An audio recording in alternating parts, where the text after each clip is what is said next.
नमस्कार दोस्तों, स्वागत है आपका स्टडी फॉर सिविल सर्विसेज में। वीडियो को पूरा देखिए। कोई भी आपका फीडबैक है, कोई सजेशन है, तुरंत वीडियो में कमेंट करके जरूर बताइए। अच्छा लगे तो वीडियो लाइक जरूर कर लीजिए और ऐसे वीडियो लगातार फ्री में बिना किसी एडवर्टीजमेंट के पाने के लिए चैनल को तुरंत सब्सक्राइब कर लीजिए और बेल आइकन को जरूर टैप कर लीजिए ताकि आगे भी सारे वीडियो आपको मिलते रहे। यूट्यूब में फॉलो करते हैं तो प्लीज ये वाला फ्री टेलीग्राम चैनल जरूर ज्वाइन कर लीजिएगा। सारे नोटिफिकेशन, सारे अपडेट यहीं पे आते हैं, ध्यान रखिएगा। स्टडी फॉर सिविल सर्विसेज का कोई भी पेड ग्रुप अगर आपको ज्वाइन करना है तो सिर्फ 856480560606089752386455 यही नंबर है हमारे, सिर्फ जहां पे कॉल या व्हाट्सएप कर सकते हैं। इंस्टाग्राम पे हमारा पेज जरूर फॉलो कर लीजिएगा, स्टडी फॉर सिविल .सर्विसेज है। ट्विटर पे हमको जरूर फॉलो कर लीजिएगा, @study for civils है। दोस्तों, पिछले वीडियो लेक्चर में हमने भारतीय पुरातत्व सर्वेक्षण की स्थापना के विषय तक पढ़ा था और हमने देखा कि लॉर्ड कर्जन के समय में इसका केंद्रीकरण किया जाता है और जॉन मार्शल इसके पहले महानिदेशक बनते हैं। यहाँ तक हमने कंप्लीट किया था और ये हिस्ट्री के कंपाइलेशन की जो वीडियो श्रृंखला है ये चल रही थी। इसका पहला वीडियो पीछे आ चुका है, पहले उसे देख लीजिएगा। जैसा कि उस वीडियो में कहा गया है कि इतिहास को क्रमबद्ध तरीके से पढ़ना ज़्यादा अच्छा माना जाता है और चीज़ें लंबे समय तक याद रहती हैं, तो इसीलिए क्रमबद्धता का पालन करते हुए एक सीक्वेंस में देखिएगा। ठीक है, ये दूसरा वीडियो है और इसमें हम आगे की बात करेंगे। तो आगे की बात कुछ खास नहीं है इसमें, अब इसका समापन ही हो रहा है और नया मुद्दा यहाँ से शुरू होगा, मतलब सिंधु घाटी की सभ्यता की ओर हम लोग बढ़ रहे हैं। यहाँ आप देखें कि राष्ट्रीय मानव संग्रहालय, जिसका नाम बदल दिया गया और इंदिरा गांधी राष्ट्रीय मानव संग्रहालय कर दिया गया है, ये भोपाल यानी मध्य प्रदेश में स्थित है। इसकी लोकेशन दी हुई है। यह भारत सरकार के संस्कृति विभाग के अंतर्गत एक स्वायत्त शासी संगठन है। ये अपने आप में स्वायत्त शासी है, यानी बड़ा और प्रभावशाली है। सबसे ज़्यादा संख्या में ताम्र संचय मध्य प्रदेश का जो गुनगेरिया है वहाँ से प्राप्त हुआ है। ताम्रयुगीन सभ्यताओं को अभी हम देख ही रहे थे इससे पहले। भरतपुर पुरास्थल ये पश्चिम बंगाल में है, जहाँ से ताम्र पाषाण काल की और नव पाषाण काल के जो साक्ष्य हैं या अवशेष हैं वो मिलते हैं। तो यहाँ तक हमने ताम्र पाषाण काल और पाषाण काल संबंधी जितनी भी जानकारियाँ हैं उनको अर्जित किया। आगे जो अगला टॉपिक हमारा है वो है सैंधव सभ्यता। यहाँ आप दाढ़ी वाले पुजारी और तरह तरह की जो अन्य मूर्तियाँ हैं उन्हें देख रहे हैं। तो सिंधु सभ्यता या हड़प्पा सभ्यता ये दक्षिण एशिया की पहली नगरीय सभ्यता थी। अच्छा, ये ध्यान दीजिएगा कि ये जो पुरुष है ये दाढ़ी वाला पुजारी इसे कहा गया, मतलब इसकी मुद्रा और इसके यौगिक आसन को देखते हुए कहा गया कि ये पुजारी। और ये मिट्टी से बनी हुई प्रतिमा है, इसे आप देख रहे हैं। यहाँ पशुपति शिव की मूर्ति है। इनके किस ओर कौन सा जानवर विराजमान है इस पर भी चर्चा करेंगे। फिलहाल पहले सभ्यता का परिचय प्राप्त करना ये आवश्यक है। तो सैंधव सभ्यता क्यों कहा जाता है? क्योंकि सिंधु नदी की जो घाटी है वहाँ ये सबसे ज़्यादा विकसित हुई और इसके जो साक्ष्य हैं वो वहीं से प्राप्त होते हैं। हालांकि इसके जो फुटकर बिखरे हुए अवशेष हैं वो जगह जगह से मिलते हैं, लेकिन मूल संकेंद्रण वहीं पर। तो हड़प्पा सभ्यता ये दक्षिण एशिया की पहली नगरीय सभ्यता थी और सबसे पहले हड़प्पा की खोज 1921 में दयाराम साहनी के द्वारा की गई थी। चूँकि हड़प्पा सभ्यता या जो हड़प्पा नाम है ये सबसे पहले इसी का ज्ञान हुआ था, मतलब सबसे पहले खुदाई का काम या जानकारी ही इसी के बारे में हुई थी और इसीलिए पूरी सभ्यता को ही हड़प्पा सभ्यता कहा गया। जॉन मार्शल के द्वारा सबसे पहले इस संस्कृति को सैंधव सभ्यता कहा गया, क्योंकि प्रारंभ से इस संस्कृति के स्थल जो हैं वो सिंधु और उसकी सहायक नदियाँ जो जितनी भी हैं उन्हीं के आसपास प्राप्त हुए, यानी भारत का जो पश्चिमी इलाका था। अभी तो वो पाकिस्तान वाले हिस्से में चला गया है, लेकिन ये विभाजन से पहले की बात है। तो ये हमने देखा। जॉन मार्शल ने अपनी पुस्तक Mohenjodaro and the Indus civilisation, इसमें ये सुझाव दिया है कि भविष्य में अगर सिंधु घाटी से बाहर के स्थल मिलते हैं तब इस सभ्यता का नाम भारतीय सभ्यता रखा जाए। मतलब सिंधु नदी की घाटी से बाहर भी इस सभ्यता के अवशेष अगर प्राप्त होते हैं तो इसको भारतीय सभ्यता कहा जाए, पूरे भारत की सांस्कृतिक सभ्यता। मॉर्टिमर व्हीलर की पुस्तक है और इसका नाम है civilisation of the Indus valley and beyond. इस पुस्तक का नाम जरा देखिए, civilisation of the Indus valley and beyond. इसमें सिंधु सभ्यता के नाम से ही इसे संबोधित किया गया है। हालांकि जो बाहरी परिप्रेक्ष्य है उसकी चर्चा इसमें भी दिखाई देती है, लेकिन मूल संकेंद्रण जहाँ पर होता है उसी के आधार पर नाम रख दिया जाता है। हालांकि जॉन मार्शल का जो सुझाव था वो भी उचित था, ये हमने देखा। और AR मुगल के द्वारा ये कहा गया कि ये सभ्यता जो है ये बृहत्तर सिंधु सभ्यता है, मतलब बहुत बड़े लेवल की सिंधु सभ्यता है।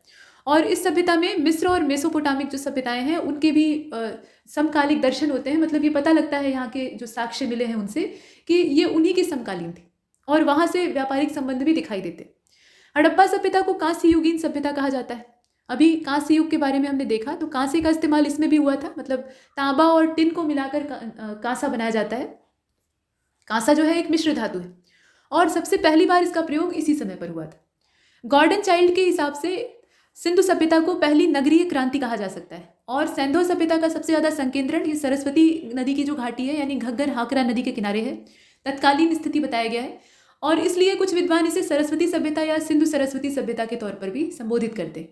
मनुस्मृति, जो कि जितनी भी स्मृतियां हैं उनमें सबसे प्रामाणिक मानी जाती है, महाराज मनु की कानून की किताब है। तो इसमें दृश्यवती और सरस्वती नदी जो है, यहाँ देखिए 2 नदियों के नाम दिए हैं, दृश्यवती है और सरस्वती है। इसके बीच का जो एरिया था, मध्य भाग जो था, इस क्षेत्र को ब्रह्मवर्त के नाम से संबोधित किया है, ब्रह्मवर्त क्षेत्र। दृश्यवती की पहचान राजस्थान की जो हकेरा नदी है उससे की जाती है, हकरा या हकेरा इसको कहा जाता है। और बनावली में निम्नतम जमाव प्राक हड़प्पा सभ्यता के प्राप्त हुए हैं, मतलब ये ग्राम्य संस्कृति है, ऐसा यहाँ से पता लगता है। हालांकि ये नगरीय सभ्यता थी, ज़्यादातर साक्ष्य इसी ओर इशारा करते हैं। लेकिन भिन्न भिन्न क्षेत्रों में सभ्यता का विकास अलग अलग चरणों में हुआ था, तो जहाँ ग्रामीण परिप्रेक्ष्य में दिखाई दिया है वहाँ उसी आधार पर देखा गया है। बनावली के बाद अगर देखा जाए तो अमरी संस्कृति, सोथी संस्कृति, कोटदीजी संस्कृति, ये सब क्या है, ये छोटे छोटे पार्ट हैं किसके, तो प्राक हड़प्पा संस्कृति के। मतलब हड़प्पा सभ्यता को भी शुरुआती दौर से अगर देखा जाए तो कुछ पार्ट्स में डिवाइड किया जा सकता है।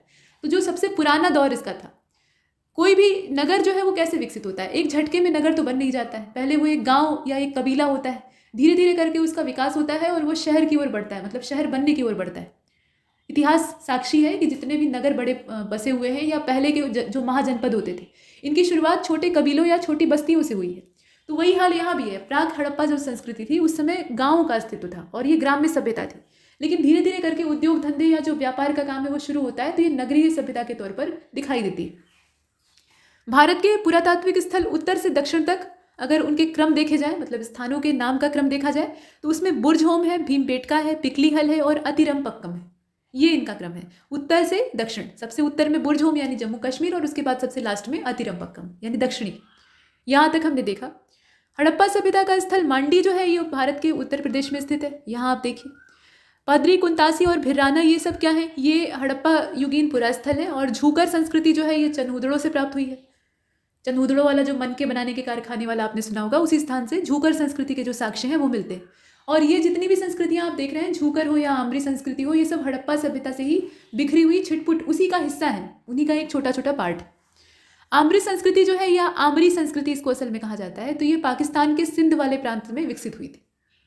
अब यहाँ हड़प्पा सभ्यता या सैंधव सभ्यता, चूंकि इसका मूल नाम तो सैंधव संस्कृति या सभ्यता ही है, लेकिन हड़प्पा नाम के स्थान से सबसे पहले इसकी इजाद या खोज हुई, इसी वजह से इसका नाम ऐसा रखा गया है। तो इसके 3 क्रमिक चरण थे।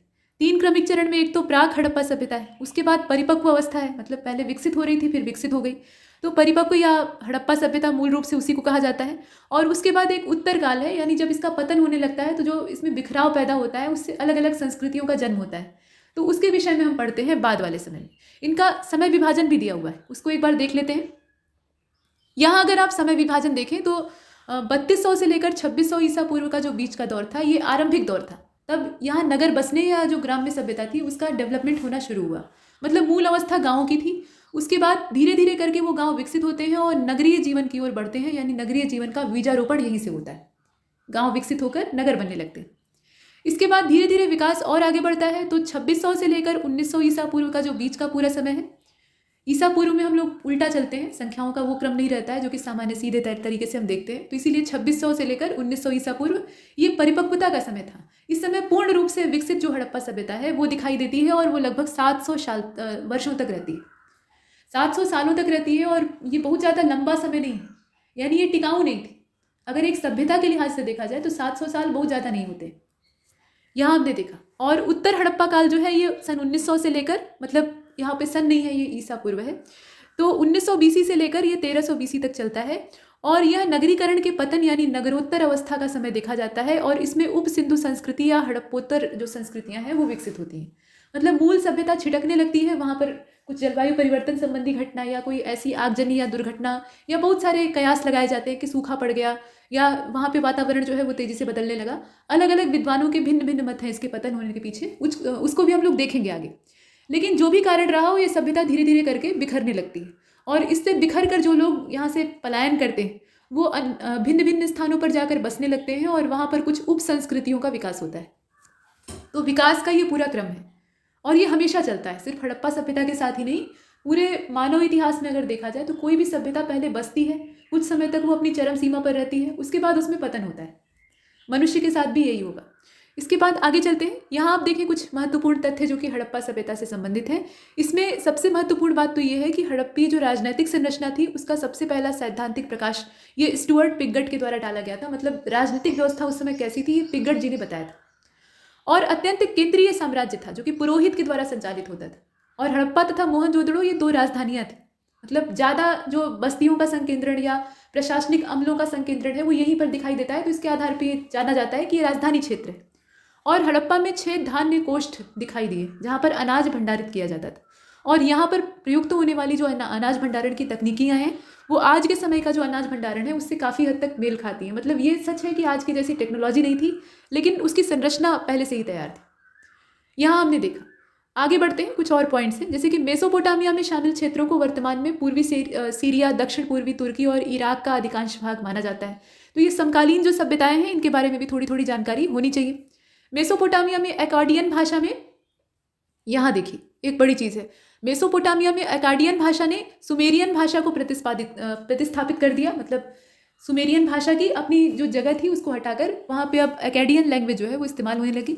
जबकि कालीबंगा में प्राप्त चबूतरे जो है ये मिट्टी की ईंटों से बने हुए हैं। तो ये अलग अलग तथ्य हैं, इनका आपस में संबंध हो ये आवश्यक नहीं है, ये वन लाइनर फैक्ट के तौर पर समझे जा सकते हैं। हड़प्पा सभ्यता का जो मोहनजोदड़ो है वहाँ से एक सील प्राप्त हुई है जिस पर कि 3 मुखी एक देवता अंकित हैं जिन्हें कि पशुपति भगवान शिव की मूर्ति समझा जाता है, जिनके चारों ओर हाथी, गैंडा, चीता और भैंसा विराजमान है। यहाँ पशुओं के नाम आपको पता होने चाहिए कि कौन कौन से पशु मौजूद हैं और पशुपति शिव की जो पूरी चित्रांकन प्राप्त हुआ है उसके अंदर कौन कौन सी विशेषताएं हैं।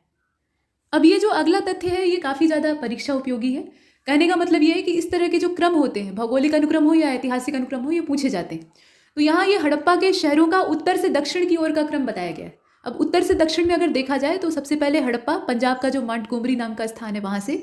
इसके बाद कालीबंगा, देखिए पंजाब जो पाकिस्तान अधिकृत पंजाब है, मतलब पाकिस्तान के हिस्से में गया पंजाब, तो पंजाब के मोंटगोमरी, उसके बाद फिर कालीबंगा राजस्थान वाला क्षेत्र, फिर मोहनजोदड़ो ये सिंध का जो लरकाना जिला है, सिंध प्रांत का लरकाना जिला, वहाँ के वहाँ पर स्थित स्थान, उसके बाद लोथल गुजरात। ये उत्तर से लेकर दक्षिण का क्रम है। मतलब उत्तर से अगर ट्रेवल करेंगे तो दक्षिण की ओर बढ़ने पर इन हड़प्पा स्थलों के दर्शन होंगे।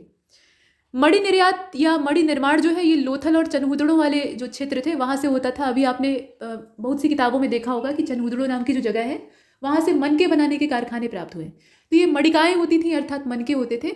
और हड़प्पा वालों की आयात कर लेने वाली जो अत्यंत प्रमुख वस्तु थी या धातु थी उसे कहा जाए तो वो कीमती नग थी। मतलब कुछ बहुमूल्य पत्थर होते थे, रत्न होते थे जिनका कि आयात किया जाता था। सिंधु नदी के तट पर लरकाना जिले में मोहनजोदड़ो की खुदाई संपन्न हुई। और लोथल जो है ये हड़प्पा कालीन स्थल, मतलब लोथल जो है एक बंदरगाह के तौर पर इस्तेमाल किया गया। मतलब ये जहाजी मालघाट कहा जाता है, सामानों को लाना ले जाना इसके जरिए होता था। और सिंधु घाटी के लोगों को पासे के खेल की जानकारी थी जो कि आज के समय के कुछ जुए जैसा है। कालीबंगा में ऊंट की हड्डियां मिली हैं, मतलब ऊंट वहां पाया जाता था। कालीबंगा से 7 अग्निकुंड के साक्ष्य प्राप्त हुए। ये किसी धार्मिक या तांत्रिक कर्म का सबूत देते हैं। धौलावीरा से जल संचयन और जल प्रबंधन की प्रणालियां प्राप्त हुई हैं। इससे प्रश्न यूपीएससी भी पूछ लेता है।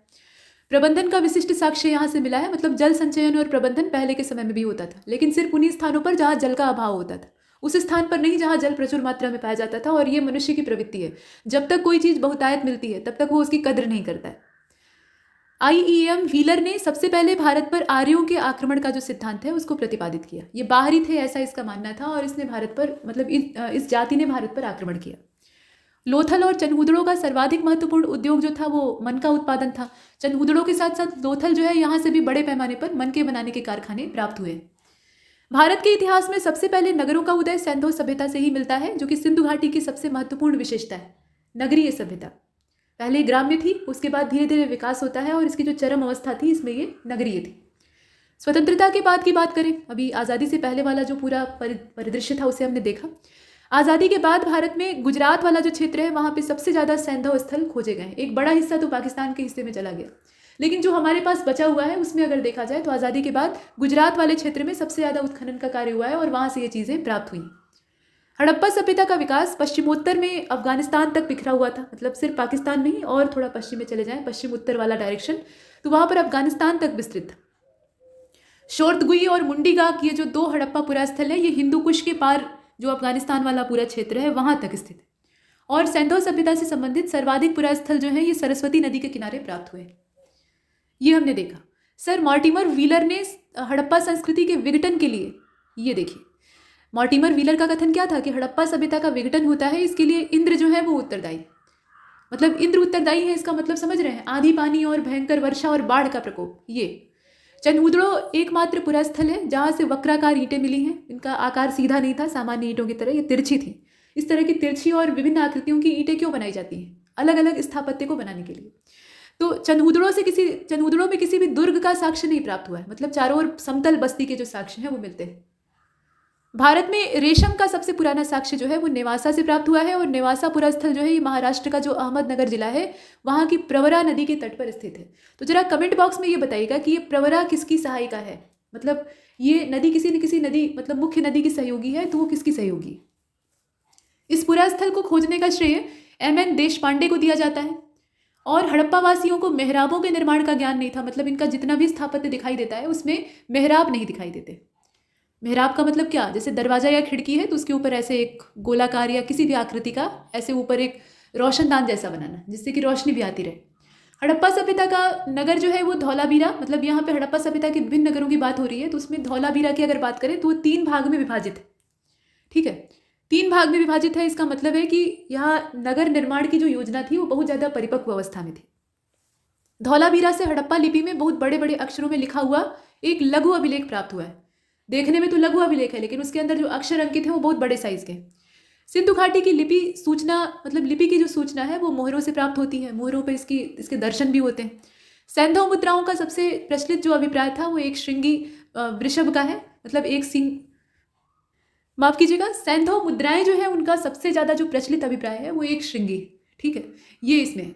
और सैंधव मुद्राओं के बारे में और भी रोचक तथ्य हैं जिन पे गुदी हुई लिपियों को समझने में अच्छी खासी मेहनत इतिहासकारों को करनी पड़ती है, तब के बाद भी वो पूरी तरह से समझने में सक्षम नहीं हो पाते। बेलन घाटी जो है, बेलन नदी की घाटी, वहाँ से पुरा पाषाणकालीन, मध्य पाषाणकालीन और नव पाषाणकालीन जो अवशेष हैं वो एक क्रम में पाए गए। मतलब तीनों समयों के या तीनों कालों के अवशेष एक साथ मिलना, एक क्रम में मिलना, ये बहुत बड़ी चीज़ होती है। तो ये हमें यहाँ से मिला है। कोट दीजी या हड़प्पा स्थल है, यहाँ से दुर्गीकरण के साक्ष्य मिलते हैं। कुछ स्थानों से दुर्ग के साक्ष्य मिलते हैं और कुछ स्थानों से नहीं मिलते हैं। तो कोट दीजी से मिलते हैं, याद रखिएगा। रेखीय मापन के लिए हाथी दांत का पैमाना इस्तेमाल होता था, और ये लोथल से प्राप्त हुआ है जो कि व्यापारिक क्षेत्र था हड़प्पा सभ्यता का। प्राचीन भारत में लंबाई नापने की इकाई रक्तिका या रिक्तिका होती थी। और सिंधुकालीन समाज में गुजरात के तट पर स्थित प्रमुख बंदरगाह लोथल तथा मुंद्रा थे। तो ये दोनों बंदरगाहों को आप याद रखिएगा, एक तो पता होता है, दूसरा वाला भी याद रखिएगा, मुंद्रा। हड़प्पा कालीन लोगों को तरबूज, खजूर, नींबू, अनार, इस तरह के फलों की जानकारी थी। और स्वस्तिक जो प्रतीक था, ये इसका प्राचीनतम संदर्भ हड़प्पा सभ्यता से प्राप्त होता है। स्वस्तिक सूर्य पूजा का प्रतीक था। ठीक है, स्वस्तिक जो चिन्ह है, धार्मिक चिन्ह, वो सूर्य पूजा के प्रतीक के तौर पर देखा जाता था। इसे अगर उलट देंगे तो नाजियों का चिन्ह बन जाएगा। फिलहाल ये एक पूज्य चिन्ह है, इसे हमने देखा। तो सूर्य पूजा से जोड़कर इसे हड़प्पा सभ्यता में देखा जाता था। सिंधु घाटी की सभ्यता में वृषभ पशु शक्ति के प्रतीक से संबंधित था और एक पवित्र पशु माना जाता था। और मोहनजोदड़ो से जो पुरोहित की आकृति है वो प्राप्त हुई है, उस पुरोहित का दर्शन आपने शुरुआत में ही किया था। अब यहाँ पे समाधि क्षेत्र जो एच संस्कृति है उसकी बात करें तो पाकिस्तान के पुरातत्वविद, जिन्हें की प्रेरणा भारतीय पुरातत्वविदों से ही प्राप्त होती थी, तो उन्होंने समाधि एच क्षेत्र को समाधि एच क्षेत्र संस्कृति के तौर पर इसे पहचाना है। लेकिन उसी क्षेत्र को भारतीय पुरातत्वविद जो है वो परवर्ती हड़प्पा संस्कृति कहते हैं, मतलब बाद वाला समय। समाधि क्षेत्र, ये जो समाधि एच स्थल है, ये हड़प्पा से 1934 में खोजा गया था। तो अलग अलग संबोधन है, जो विभिन्न इतिहासकार हैं उनके भिन्न भिन्न मत हैं। इसके बाद आप देखें कि सबसे पहले माधव स्वरूप वत्स ने इसका नामांकन किमेंट्री के तौर पे, माफ कीजिएगा, सिमेट्री यच के रूप में परिभाषित किया है। और ये माधव स्वरूप वत्स के द्वारा दिया हुआ नामकरण है। तो सिमेट्री यानी जो शवाधान का स्थान है, या इसे कब्रिस्तान आप कह सकते हैं, इसमें एच जो है वो इसका इंडिकेशन देता है। और ये इसके पहले उत्खनन करता थे। तो इस प्रकार से आपने देखा। अब आलमगीरपुर की बात कर लेते हैं, जो कि उत्तर प्रदेश में है। तो मेरठ जिले में हिंडन नदी के किनारे इसकी लोकेशन है। और इस स्थान से सोने से लेपित, यानी सोने की पॉलिश किए हुए छोटी टेराकोटा मनिया जैसी जो संरचना है, मनके जैसी जो संरचना है, वो प्राप्त हुए हैं। और उसके साथ साथ कपड़ों के भी साक्ष्य यहाँ से मिले, मतलब फैब्रिक जो है वो यहाँ से दिखाई दिया है। त्रिकोण, मयूर और गिलहरी के आकार वाले बर्तन भी प्राप्त हुए हैं, यानी जो शिल्प था वो उच्च कोटि की अवस्था में पहुंच गया था। हुलास, ये उत्तर प्रदेश के सहारनपुर जिले में स्थित है। यहाँ से कांचली मिट्टी के मनके, चूड़ियाँ, खिलौना गाड़ी, ये सब प्राप्त हुए हैं। और सैंधव लिपियुक्त एक ठप्पा जो है, इसका साक्ष्य भी मिला है। भगवानपुर हरियाणा जो है यहाँ के कुरुक्षेत्र में सरस्वती नदी के दक्षिणी किनारे पर इसकी लोकेशन है। इसमें आप ये ध्यान दीजिएगा कि जो स्थल दिए जा रहे हैं, सेंधो स्थल है या हड़प्पा स्थल है, उनका जो मूल स्थान है या तत्काल की लोकेशन है वो भी आपको पता होनी चाहिए। और इसको याद करने का सबसे अच्छा तरीका ये है कि भारत और आसपास के क्षेत्रों का एक रफ नक्शा बना लीजिए और उसमें इन्हें लोकेट कर दीजिए। इससे ये लंबे समय तक याद रहेंगे। तो भगवानपुरा ये हरियाणा का जो कुरुक्षेत्र जिला है वहाँ पे है सरस्वती नदी का दक्षिणी किनारा। और जेपी जोशी ने इसका उत्खनन कार्य करवाया था। तो ये पूछा जाता है कि कौन से पुरातत्वविद ने कौन से स्थान का उत्खनन कार्य करवाया था। मांडा ये जम्मू कश्मीर में चेनाब नदी का जो दक्षिणी किनारा है वहाँ पे स्थित है। वर्ष 1982 में इसका उत्खनन जेपी जोशी के द्वारा करवाया गया था। उत्तर प्रदेश का जो बागपत है वहाँ पे बारोड तहसील है, वहाँ के सनौली नाम का जो स्थान है वहाँ से हड़प्पा पुरास्थल के क्रमबद्ध रूप से 125 मानव शवाधान प्राप्त हुए। एक साथ 125 लोगों का वहाँ पे शवाधान यानी अंतिम संस्कार किया गया था, जिनकी दिशा मतलब दफनाया गया था अंतिम संस्कार के तौर पे। तो जिसकी दिशा है उत्तर से दक्षिण, और आमतौर पर शव को रखने का यही तरीका होता है। शवाधान प्रचलन ये होमो निएंडरथल मानव के द्वारा शुरू किया गया था। मतलब शव को दफनाने की जो प्रक्रिया है ये काफ़ी आद्य है यानी प्राचीन है। तो जो होमो निएंडरथल था, मनुष्य के विकास की प्रक्रिया का जो पूर्वज था पीछे का, तो उसके द्वारा इसे शुरू किया गया था। तो निएंडरथल मानव के विषय में ये पूछा जा सकता है। इस तरह के जो फुटकर क्वेश्चन है ये बनते हैं। आगे बढ़ते हैं। मिस्र की सभ्यता का विकास नील नदी की द्रोणी में हुआ था, और मिस्र को नील नदी का उपहार भी कहा जाता है क्योंकि इस नदी के अभाव में यह भूभाग जो है ये रेगिस्तान होता था, और इस नदी की वजह से इसे नया जीवन प्राप्त हुआ है। सुमेरिया सभ्यता के लोग प्राचीन विश्व के प्रथम लिपि के आविष्कार करते थे। सर्वप्रथम सैंधो नदियों ने कपास की खेती शुरू की थी और भारत से कपास यूनान गई। मतलब सिंधु सभ्यता के लोगों ने सबसे पहले कपास को उगाना शुरू किया, जो कि रेशे निर्माण में सबसे महत्वपूर्ण कच्चा माल होता है। और भारत से ही ये यूनान में जाती है और यूनानी हिंडन के नाम से इसको पुकारते थे। ठीक है, मतलब कपास का उनका संबोधन क्या था? हिंडन था। हड़प्पा, मोहनजोदड़ो, कालीबंगा, सुरकोटदा जैसे जो स्थान है वहाँ से कुबड़दार ऊँट का जीवाश्म मिला है। तो ऊँट के पास तो कुबड़ होता ही है, यहाँ हमने देखा। और भी चीज़ें हैं जैसे कि सुरकोटदा, लोथल, कालीबंगा, यहाँ से घोड़े की मिट्टी की मूर्तियाँ, हड्डी, जबड़े, अवशेष इत्यादि प्राप्त हुए। मतलब कुल मिलाकर घोड़े के वहाँ रहने के साक्ष्य प्राप्त हुए। लोथल तथा चनहुदड़ों में मनके बनाने के कारखाने मिले, और लोथल और बालाकोट जो है ये सीप उद्योग के तौर पे भी फेमस था। मतलब सीप उद्योग, सीप से तरह तरह की चीज़ें बनाना, वो यहाँ पर काम होता था। मेलुहा की पहचान सिंध क्षेत्र से की गई है। एक पुस्तक की श्रृंखला मेलुहा के मृत्युंजय आपने पढ़ी होगी हो सकता है। तो ये मेलुहा जो शब्द है इसकी पहचान सिंध क्षेत्र से की गई है। और दिलमुन की पहचान फारस की खाड़ी के बहरीन से की गई है। बहरीन का पुराना नाम दिलमुन, अच्छा नाम। सुमेरी अभिलेखों में दिलमुन को साफ सुथरे नगरों का स्थान या सूर्योदय का देश या हाथियों का क्षेत्र कहा जाता है। हाथियों का क्षेत्र कहने का मतलब है कि यहाँ किसी जमाने में हाथी रहा करते थे। कालीबंगा से बैल की तांबे की मूर्ति मिली है और लोथल से कुत्ते की तांबे की मूर्ति मिली। मतलब इन पशुओं के बारे में लोगों को अच्छी खासी जानकारी थी, और न सिर्फ जानकारी थी बल्कि ये उनके जीवन का हिस्सा भी थे। मतलब इनसे ये निकटस्थ थे, इनका इस्तेमाल करते थे, और इस वजह से मूर्तियाँ प्राप्त हुई। सैंधो काल में सर्वाधिक मोहरें सेलखड़ी की बनी हुई प्राप्त हुई हैं। वैसे तो कई सारी धातुओं और पदार्थों का इस्तेमाल किया गया, लेकिन सेलखड़ी की मूर्तियाँ सबसे ज़्यादा मिली। माफ़ कीजिएगा, सेलखड़ी की जो मोहरें हैं वो सबसे ज़्यादा मिली हुई है। मातृदेवी और शिव पूजा के अतिरिक्त सैंधो निवासी पशुओं, पक्षियों, वृक्षों इत्यादि की मतलब प्रकृति की पूजा करने में विश्वास रखते थे। इनका जो मूल विश्वास था वो प्रकृति की उपासना और प्रकृति के अलग अलग घटकों की ये उपासना करते थे। कोई मंदिर बनाकर या मूर्ति स्थापित करके पूजा करने का रिवाज नहीं था। कालीबंगा में शवाधान किया गया है दक्षिण से उत्तर, और रोपड़ में पश्चिम से पूर्व, जबकि लोथल में पूर्व से पश्चिम दिशा में ये प्राप्त हुआ है। तो दिशा अलग अलग है शवों को दफनाने की या उसका अंतिम संस्कार करने की, लेकिन ज़्यादातर पूरे भारत में जो साक्ष्य दिखाई देते हैं उसमें उत्तर से दक्षिण शव को दफनाने का प्रमाण ज़्यादा मिलता है। हड़प्पा ये पाकिस्तान का जो पंजाब प्रांत है, मतलब पंजाब प्रांत का जो एक बड़ा हिस्सा पाकिस्तान में चला गया, वहाँ का मांटगोमरी जिला है जो कि शाहीवाल क्षेत्र के तौर पे जाना जाता है, वहाँ पे स्थित स्थान है हड़प्पा। ठीक है, और मोहनजोदड़ो सिंध का जो लरकाना प्रांत है वहाँ पे स्थित है। हड़प्पा रावी नदी के बाएं तट पर स्थित है। ये पूछा जाता है कि कौन सी नदी के किस तट पे, कौन से साइड वाले तट पे कौन सा स्थान स्थित है, बारीकी पूछी जाती है। तो हड़प्पा जो है वो रावी नदी के बाएं तट पर स्थित है, और मोहनजोदड़ो जो है वो सिंधु नदी का जो दाहिना किनारा है वहाँ पर स्थित है। ठीक है, हड़प्पा जो है वो रावी के बाएं तट पे है और मोहनजोदड़ो जो है वो सिंधु के दाहिने तट पे है। जॉन मार्शल ने सबसे पहले इस सभ्यता को सिंधु सभ्यता का नाम दिया, और अब तक इस सभ्यता के अवशेष पाकिस्तान में पंजाब, सिंध, बलूचिस्तान, भारत में अगर देखा जाए तो पंजाब, गुजरात, राजस्थान, हरियाणा, पश्चिमी उत्तर प्रदेश, जम्मू कश्मीर, पश्चिमी महाराष्ट्र, मतलब कुल मिलाकर जो पश्चिमी छूता हुआ इलाका है जितने भी राज्यों का, वहाँ से प्राप्त हुए। और हड़प्पा सभ्यता का सर्वाधिक पश्चिमी पुरास्थल जो था वो सुतकांगेडोर था, जो कि बलूचिस्तान प्रांत में पड़ता है। और पूर्वी पुरास्थल के तौर पे आलमगीरपुर, जो कि पश्चिमी उत्तर प्रदेश मेरठ वाले क्षेत्र के आसपास पड़ता है। जबकि उत्तरी पुरास्थल के तौर पे मांडा यानी जम्मू कश्मीर, और दक्षिणी पुरास्थल जो है वो दैमाबाद महाराष्ट्र में देखा जाता है। तो यहाँ सबसे पूर्वी, सबसे उत्तरी, सबसे दक्षिणी, इस प्रकार से आप देख रहे हैं। सिंधु सभ्यता के 3 केंद्रीय नगर थे, जिसमें कि हड़प्पा, मोहनजोदड़ो और धौलावीरा का नाम आता है। और ये समकालीन बहुत बड़ी बड़ी बस्तियां थी, मतलब एक ही समय में पनपी, एक ही समय में विकसित हुई और एक ही साथ लगभग समाप्त भी हुई। अब यहाँ ये कहा गया कि हड़प्पा के टीले या ध्वंसावशेषों के विषय में सबसे पहली जो जानकारी है वो 1826 में, यहाँ आप देख रहे हैं, चार्ल्स मेसान के द्वारा दी गई थी। और 1921 में दयाराम साहनी जी के द्वारा पंजाब, मतलब पाकिस्तान वाला जो पंजाब है, उसके तत्कालीन मांटगोमरी साहिवाल जिले वाला जो क्षेत्र है, वहाँ पे रावी के बाएं तट पे, ये लोकेशन तो आपने पीछे भी देखी है, हड़प्पा की लोकेशन, यहाँ पर स्थित हड़प्पा का सर्वेक्षण किया। और 1923 से इसका नियमित उत्खनन का जो काम है वो शुरू होता है। पहले सर्वे होता है कि यहाँ पर खुदाई की जानी चाहिए या नहीं, और उसके बाद इसकी महत्ता को समझते हुए यहाँ पर उत्खनन का काम शुरू किया गया। 1926 में माधव स्वरूप वत्स ने तथा वर्ष 1946 में मार्टिमर व्हीलर ने व्यापक स्तर पर उत्खनन करवाया और हड़प्पा से प्राप्त 2 टीलों में पूर्वी टीले को नगर टीला और पश्चिमी टीले को दुर्ग टीले के नाम से संबोधित किया। मतलब जो 2 टीले थे उनके साइज के आधार पर नामांकन किया गया। जो दुर्ग टीला था वो ऊंचा था। मोहनजोदड़ो सिंधी भाषा का शब्द है, मतलब अगर भाषा के लिहाज से देखा जाए। और मोहनजोदड़ो का मतलब क्या होता है, तो ये तो आप जानते ही हैं, मृतकों का टीला, ये इसका शाब्दिक अर्थ है।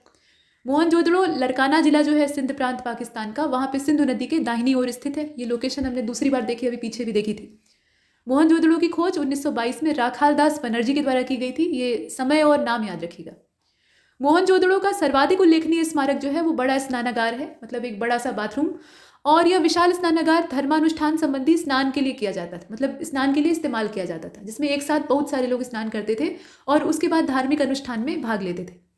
मोहनजोदड़ो के पश्चिमी भाग में दुर्ग टीले को स्तूप टीला भी कहा गया है, क्योंकि यहाँ पर कुषाण शासकों ने एक स्तूप का निर्माण करवाया था। तो ये कुछ विशेष जानकारियां हैं जो कि हम मोहनजोदड़ो के संदर्भ में देख रहे हैं। कुछ और बातें भी हैं, जैसे कि आप देख रहे हैं कि मोहनजोदड़ो से प्राप्त जो अन्य अवशेष हैं उसमें कांसे की नृत्यांगना जो प्राप्त हुई है, मतलब नर्तकी, उसकी मूर्ति है। इसके अलावा योगी की मूर्ति है जो कि आपने शुरुआत में देखी, ठीक है, ध्यान मुद्रा में है। इसके अतिरिक्त मुद्रा पर अंकित पशुपति शिव की मूर्ति के साक्ष्य मिले। मोहनजोदड़ो से करीब 130 किलोमीटर दक्षिण पूर्व में अगर चलें तो वहाँ चनगुदड़ो की सबसे पहले खोज, मतलब ये स्थान जो है कहाँ और कितनी दूरी पर स्थित है वो बताया जा रहा है। तो 130 किलोमीटर ये मोहनजोदड़ो से दक्षिण पूर्व में स्थित है चनहुदड़ो। यहाँ पर सबसे पहले इसकी खोज होती है 1931 में एमजी मजूमदार के द्वारा, और 1935 में इसका उत्खनन मैके के द्वारा किया जाता है। मैके जो है वो इसका एक्सकेवेशन का काम करवाते हैं। लोथल की बात कर लेते हैं, गुजरात वाला क्षेत्र। तो गुजरात में जो अहमदाबाद जिला है वहाँ पे भोगवा नदी के तट पे ये लोथल स्थित है, और सबसे पहले इसकी खोज करने वाले SR राव थे। और ये इसकी विशेषता क्या है, तो ये बंदरगाह शहर के तौर पर देखा जाता है, मतलब जहाज़ों की गोदी या डॉकयार्ड के तौर पर इसे हम जानते हैं। कालीबंगा ये राजस्थान में है, काली चूड़ियाँ इसका शाब्दिक अर्थ होता है। और हनुमानगढ़ जो जिला है वहाँ पर स्थित है प्राचीन ऐतिहासिक स्थल। और सिंधु घाटी के सभ्यता के जितने भी महत्वपूर्ण अवशेष वाले स्थल प्राप्त हुए हैं उसमें से ये प्रमुख है। कालीबंगा एक छोटा सा नगर था, मतलब बहुत बड़ा नहीं था, छोटा सा था, लेकिन नगरीय अवस्था में था। और यहाँ से एक दुर्ग भी प्राप्त हुआ है। कालीबंगा 4000 ईसा पूर्व से भी अधिक प्राचीन माना जाता है। अब ये सिर्फ एक अटकल है, मतलब कयास लगाया गया है कि ये 4000 ईसा पूर्व से भी पुराना हो सकता है, और पुराना हो सकता है, ये भी संभावना बनती है। यहाँ एक बात और है कि सबसे पहले 1952 ईस्वी में अमलानंद घोष के द्वारा इसकी खोज की गई थी। यहाँ हम देख रहे हैं अमलानंद घोष जी के द्वारा इसकी खोज की गई थी, और BK थापर और BB लाल ने 1961 से लेकर 69 तक यहाँ पे उत्खनन का काम किया। और यहाँ विश्व का सबसे पहला जोता हुआ खेत मिला है, जोते हुए खेत के साक्ष्य मिले। 2900 ईसा पूर्व तक यहाँ एक विकसित नगर था। और उसके बाद की कहानी ये है कि इस स्थल से जुते हुए खेत की सतह प्राप्त हुई है। ऐसा नहीं कि हल लेकर खेत को जोता और अभी ताजे खुदी हुई मिट्टी दिखाई दी है, मतलब ये प्रमाण मिलता है कि यहाँ पे मिट्टी की गुड़ाई की गई। और मेसोपोटामिया की मोहरों और एक खिलौना गाड़ी के पहिए, आग की बलिवेदी, इस तरह के जो प्रमाण हैं वो यहाँ से प्राप्त होते हैं। धौलावीरा की बात करें तो ये राखी गढ़ी के बाद हड़प्पा सभ्यता का दूसरा सबसे बड़ा स्थल है, और कच्छ का जो रण है, मतलब गुजरात वाला क्षेत्र, वहाँ पे स्थित है। इस नगर को आयताकार बनाया गया था। नगर निर्माण योजना ये सिंधु घाटी सभ्यता की एक प्रमुखता थी, विशेषता। तो उसमें इसका जो निर्माण था वो आयत के आकार में किया गया था। मतलब आयत का तात्पर्य ये है कि आमने सामने की भुजाएं बराबर होती हैं और प्रत्येक कोण 90 अंश का होता है, तो लगभग उसी आकृति में इसे बनाया गया था। आज यहाँ पे जो इतिहासकार हैं इनका नाम आप देखें, RS बिष्ट और उनके जो सहयोगी थे उन्होंने 1992 में इसकी खुदाई की थी। यह नाम आपको पता होना चाहिए। और धौलावीरा हड़प्पा के सबसे प्रमुख पुरातात्विक स्थलों में से एक है, जो हमें महान स्नानागार और जलाशय के बारे में महत्वपूर्ण जानकारियां देता है। तो महान स्नानागार हालांकि वो मोहनजोदड़ो वाला जो क्षेत्र था उसमें हमने देखा था, लेकिन यहाँ जलाशय के जो साक्ष्य हैं, मतलब जल संचयन के प्रमाण हमें मिलते हैं कुल मिलाकर, क्योंकि जो शुष्क इलाके थे वहाँ पानी को संचित करके रखना वैसे भी आवश्यक था। तो भंडारण के लिए तरह तरह की जो टेक्नोलॉजी है उनको इस्तेमाल किया जाता था। यहाँ तक हमने जो पुरातात्विक स्थल है उनका परिचय प्राप्त किया है। सिंधु घाटी की सभ्यता को हम लोग देख रहे हैं। अभी इसमें बहुत सारी चीज़ें शेष हैं, लेकिन इस वीडियो लेक्चर में इतना ही, और ये श्रृंखला आगे जारी है। तब तक के लिए नमस्कार।